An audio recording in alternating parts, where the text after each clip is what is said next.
Good morning student, welcome back in e-learning class by Savita Sangwan.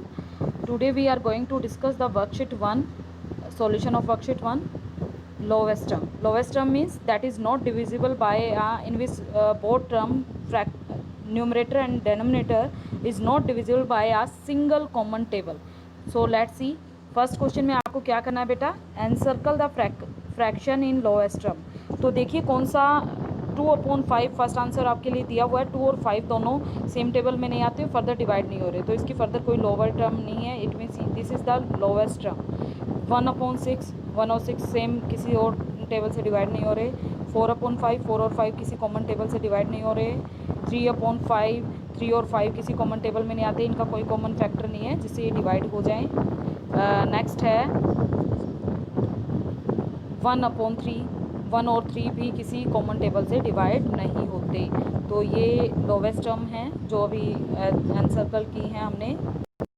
Next देखिए, tick those fraction which are in lowest term. तो हमने टिक देखिए 6/10 6 और 10 same common table में आते हैं, फर्दर डिवाइड हो सकते हैं, इसकी फर्दर लोअर टर्म है, तो ये लोवेस्ट नहीं है. बी पार्ट 5 और 32 सेम कॉमन टेबल में नहीं आते, तो this is the lowest term. 1/8 1 और 8 कॉमन टेबल में नहीं आ रहे, तो this is the lowest term. 5/8 5 और 8 कॉमन टेबल में नहीं आते, फर्दर डिवाइड नहीं हो रहे, this is the lowest term. 13/15 13 और 15 किसी कॉमन टेबल में नहीं आ रहे, so it is the lowest term. 81/90 9 से डिवाइड हो रहे हैं, तो ये लोवेस्ट टर्म नहीं है, इसकी लोअर टर्म फर्दर भी हैं. 21/15 3 से डिवाइड हो रहा है, इसलिए ये भी लोवेस्ट नहीं है. 26/42 2 से डिवाइड हो रहा है, तो ये लोवेस्ट नहीं है. I think it is clear. आगे चलेंगे. नेक्स्ट क्वेश्चन देखिए बेटा, रिड्यूस इनटू लोवेस्ट टर्म. तो लोवेस्ट टर्म में रिड्यूस करते हैं.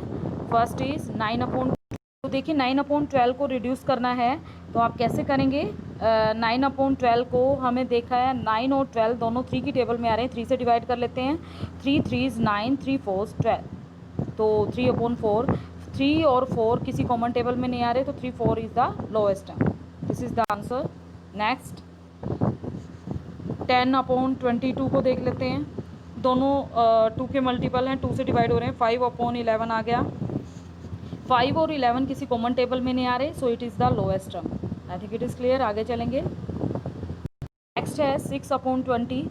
6 और 20 2 के मल्टीपल है, 2 से डिवाइड हो रहे हैं, तो 2 से डिवाइड करने पर 2 3 6 2 10 20, तो 3/10 3 और 10 किसी कॉमन टेबल में नहीं आते, फर्दर डिवाइड नहीं होंगे, तो it is the lowest term. Next is 18/24. 6 की टेबल में आ रहे हैं, 6 से डिवाइड कर दिया. 6 3 18 6 4 24. I think it is clear. आप इसको 2 स्टेप में भी कर सकते थे, पहले 3 से कर दिया फिर 2 से कर दिया, तो answer will be same like आपको शो कर रही हूँ मैं. 18/24 हम इसको कट भी कर सकते हैं बेटा, डिवाइड में लिखने की बजाय सीधा कट कर सकते हैं. मैं पहले 3 से कर रही हूँ, जितनी उसकी टेबल में, दोनों 3 की टेबल में आ रहे हैं, 3 की टेबल में जिस नंबर पे आ रहा है वो लिखेंगे. 3 6 18 3 8 24. नाउ ये 2 की टेबल में आ रहे हैं, वही 2 3 6 हो गया. डायरेक्टली आप करो, चाहे 2 स्टेप में कर दो.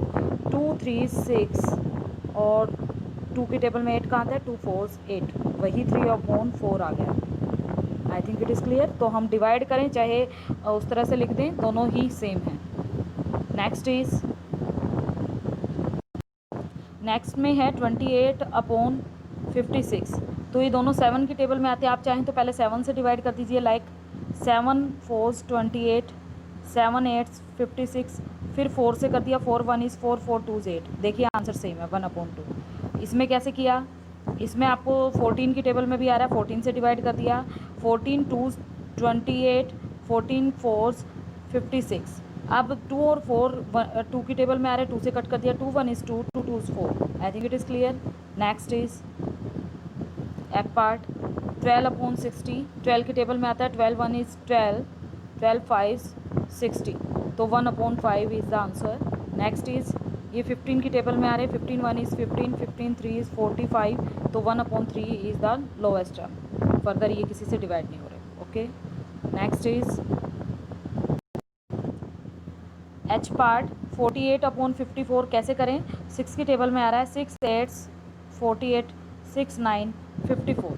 तो 8/9, 8 और 9 दोनों कॉमन टेबल में नहीं आते, फर्दर डिवाइड नहीं होंगे। 8/9 इज़ द लोवेस्ट टर्म। अब देखिए नेक्स्ट में 36/48। 36 और 48 वैसे 6 की टेबल में भी आ रहे हैं और 12 की टेबल में। 6 से कर लेते हैं, चलो आपको 2 स्टेप में दिखा देते। 6 6 36 6 8 48। नाउ अब ये दोनों 2 की टेबल में आ रहे हैं। 2 3 6 2 4 8, 3/4। Answer is same. आप डायरेक्टली 12 से करेंगे तो वो भी यही आया है। 12 3 36, 12 4 48, तो 3/4। अब ये देखिए 22/55 11 की टेबल में आते हैं। 11 की टेबल में 22 आता है, सेकेंड मल्टीपल है, और 55 फिफ्थ मल्टीपल है। 11 5 आर 55, तो 2/5 आ गया। कॉमन फैक्टर दूसरी सेंस में कहें तो 22 को हम ऐसे भी लिख सकते हैं बेटा, 11 मल्टीप्लाई बाय 2। 55 को कैसे लिखते हैं, 11 मल्टीप्लाई बाय 5। 11 5 ज़ा 55, 11 2 ज़ा 22। 11 से 11 कट हो गया, तो 2/5 बच गया। इस तरह से भी हम कह सकते हैं। आगे चलेंगे और इसी के साथ हमारा ये वर्कशीट 1 सोल्व हो गई। आज आप ये कंप्लीट कर लीजिए। I think it is clear.